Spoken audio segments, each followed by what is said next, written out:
बच्चे अगर हार रहे हैं, एग्जाम दे रहे हैं, कंपटीशन एग्जाम में बैठ रहे हैं, परीक्षा दे रहे हैं, बहू भी एग्जाम दे रही है, बेटे भी दे रहे हैं, बार बार इंटरव्यू देने जा रहे हैं, हारना नहीं है।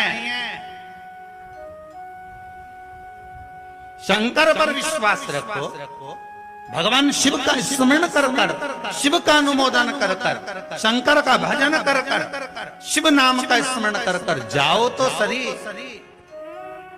सबसे ज्यादा खुशी इस बात की है आज के पर्चों में कि इसमें जितने पर्चे हैं, इसमें सबसे ज्यादा पर्चे इस बात के हैं कि मेरे बच्चों की सरकारी नौकरी लग गई, जॉब लग गई, ये लग गया, वो लग गया। सबसे ज्यादा खुशी इस बात की। और फिर निवेदन करूंगा, ये पर्चे हमारे जाने के बाद यही रहते हैं, आप भी पढ़ लिया करो। हम थोड़े बहुत नहीं पढ़ पाते हो तो आप पढ़ लिया, पढ़ लिया। खुशी इस बात की है, हिम्मत ना दिए, हारिया ना हिम्मत हिसारिया नारा।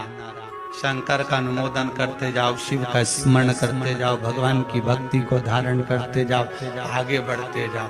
एक बात याद रखना, अगर किसी एग्जाम में बैठ रहे हो, बहुत बार बैठ चुके हो, नहीं हो रहा, तो कच्चे दूध में थोड़ी सी काली मिर्च को पीस कर डाल लीजिए, फिर काली मिर्च आ गई। ध्यान रखें, कच्चे दूध में थोड़ी सी काली मिर्ची को पीस कर डाल लीजिए। महाराज थोड़ा सा कच्चा दूध बेलपत्री के पेड़ के नीचे समर्पित कर दीजिए, अपना नाम और गोत्र बोलकर थोड़ा सा कच्चा दूध उसी में से शंकर भगवान को चढ़ा दीजिए। फिर एक कलश जल का साथ लेकर जाइए, जो शंकर भगवान पर जल चढ़ा कर आइए। फिर जिस एग्जाम में जा रहे हो उसमें आप चले जाइए, बाबा आपको सफलता प्रदान करेगा। ये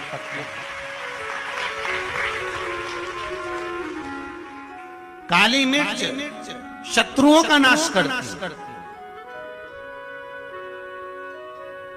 आपको बल प्रदान करती कि आप जिस परीक्षा में बैठने जा रहे हो, आप जिस जगह पर भगवान का अनुमोदन करने जा रहे हो, आप जिस जगह पर कंपटीशन एग्जाम में बैठने जा रहे हो, वहां सफलता देगी वो आपको। अगर कहीं भटक भी गए, हट भी गए, तो वो सफलता देगी।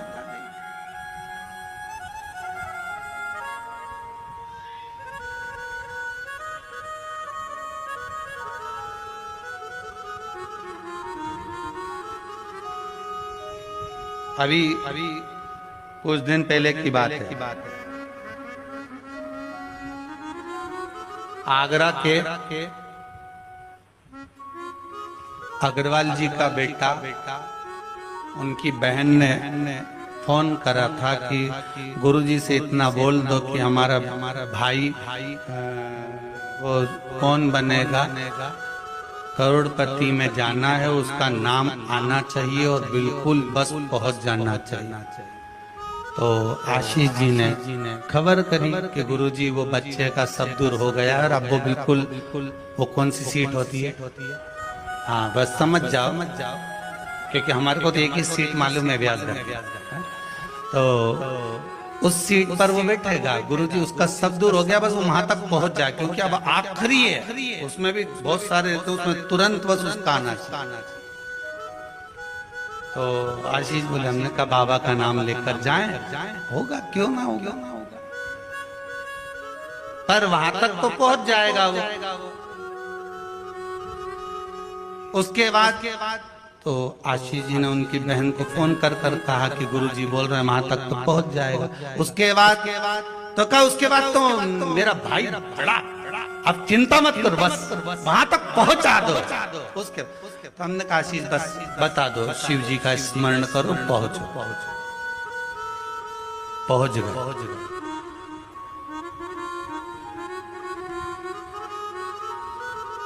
अब फिर बोली, बात याद रखना, गुरु कह रहा है कि पेड़ पे झंडा बंद, गुरु जी ने ऊपर चढ़ा दिया। उतरते समय उतरता गया, केवल 4 फीट की ऊंचाई बची थी तो गुरुजी ने कहा वहां पांव रख ले, मां कोटर पकड़ ले, मां हाथ रख ले। चेले को गुस्सा आ गया, बताओ मैं इतनी ऊपर से नीचे तक उतरा तो गुरुजी एक शब्द नहीं बोला और अपने आप को गुरु पद दिखाने लगा। नीचे उतरा तो गुस्से में लाल हो गए। गुरुजी ने पूछा बेटा आराम से उतर गया? हाँ गुरुजी, पर आपकी ये बात बहुत गलत लगी मुझे। कौन सी? मैं इतनी ऊपर से नीचे उतरा, आपने एक बार भी नहीं कहा कि वहां हाथ पकड़ ले, कि वो कोटर पकड़ ले, कि वो डाली पकड़ ले, और केवल जरा सी दूरी बची थी। जब तो मैं ही उतर जाता तो आप बताने लगे कि कोटर पे पांव रख लेने, डाली पकड़ लेने, नीचे उतर जा आराम से, देख के उतरना, संभल के उतरना। गुरुजी बोले भैया बात इतनी सी है, जब व्यक्ति मंजिल तक पहुंचता है और मंजिल से जब नीचे उतरता है तब उसको डर लगता है, भय लगता है, कैसे चढ़ूंगा, कैसे उतरूंगा। जब मंजिल करीब में होती है, घर पास में होता है, तो गाड़ी की स्पीड भी तेज कर ली जाती है। अब तो 3 किलोमीटर बचा और मालूम पड़े वो 3 किलोमीटर के बीच में गाड़ी के सामने सुअर आ गया तो विचार करिएगा जरा, बहुत सोचने वाली बात है। पशुपति व्रत आप कर रहे हो, पशुपति व्रत आप धारण कर रहे हो, और निवेदन केवल इतना सा है कि आपकी स्पीड का ध्यान रखें, आपकी स्पीड का ध्यान रखिए। आप शंकर का भजन कर रहे हो, आप स्पीड का ध्यान रखिए। कहीं हमारे व्रत में, हमारी पूजन में, हमारे भगवान की भक्ति में कहीं अहंकार तो नहीं आ गया? वो स्पीड देखना पड़ेगी। अहंकार तो नहीं आ गया, अभिमान तो नहीं आ गया? हम भगवान की भक्ति में डूबने वाले हैं, भगवान मिलने वाला है, बिल्कुल सम्मुख में हमारा काम होने वाला है, पर हम क्यों नहीं पहुंच पा रहे? हम वहां तक क्यों? कई लोगों के साथ होता है, सामने थाली लग जाती है, भोजन करने की तैयारी होती है, थाली सरक जाती है, बिल्कुल होने वाला, बिल्कुल लग गया, अपना तो नाम ही है, और मालूम पड़े गायब। कहीं स्पीड तो तेज नहीं कर ली हमने अपनी गाड़ी की, कहीं अहंकार में तो नहीं डूब गए हम? इसका स्मरण रहे। अहंकार में 3 गए धन, वैभव, वंश, ना मानो तो देख लो रावण, कौरव और कंस। एक जगह विचार करिए।